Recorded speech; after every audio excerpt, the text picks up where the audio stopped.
Buenas tardes, profesor. Voy a dar la exposición sobre la paridad y la simetría de una función.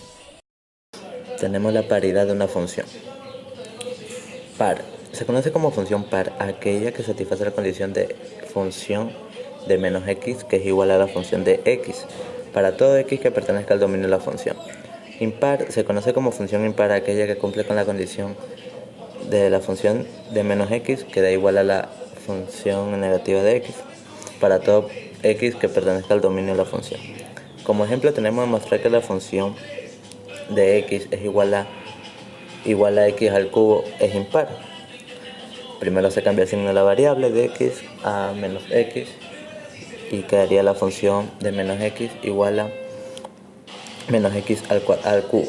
Luego se realizan las operaciones indicadas, queda la función de menos x igual a menos x al cubo y se verifica que se obtiene la función negativa de x. Por lo tanto se comprueba que función de x da igual a la función negativa de x. También se puede comprobar con valor numérico. La función de 2 igual a 2 al cubo, que esto da igual a 8, y la función de menos 2 igual a menos 2 al cubo, esto da igual a menos 8, y luego la función de menos 2 que da igual a la función negativa de 2 y esto da igual a 8.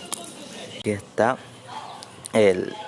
la práctica como lo hice en GeoGebra y si se comprueba que es impar la función. Y tenemos la simetría de una función. Dada una función f de variable real, se dice que es simétrica respecto al eje y. Si para cualquier punto x del dominio de la función se cumple que función de x es igual a la función de menos x. La simétrica respecto al origen de coordenadas. Si para cualquier punto x del dominio de la función se cumple que la función de menos x es igual a la función negativa de x. Aquí tengo la práctica en GeoGebra y aquí está el ejemplo.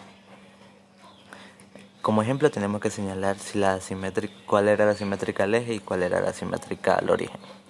Tenemos la gráfica A y B, la A es la azul y la B es la naranja.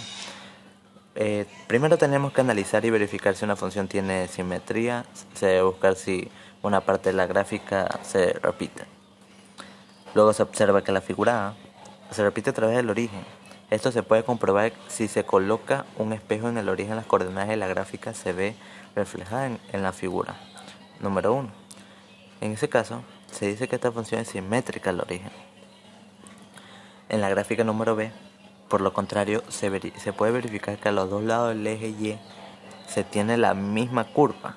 En este caso, el eje Y funciona como un espejo en el que se repite la curva. O sea, esto quiere decir que en la figura número A, lo único que hacía reflejar era el lado de un eje, reflejaba la misma parte en el lado del otro eje. En cambio, a la simétrica en el eje Y, se puede observar justamente en el eje Y cómo se repite la misma curva, o sea, él va continua la misma curva. En cambio, en la figura A está nomás reflejada entre el eje X y el eje menos X y el eje X positivo. En cambio, por la figura B, como les dije, solo se refleja en el eje Y como se ve la misma curva que va continua.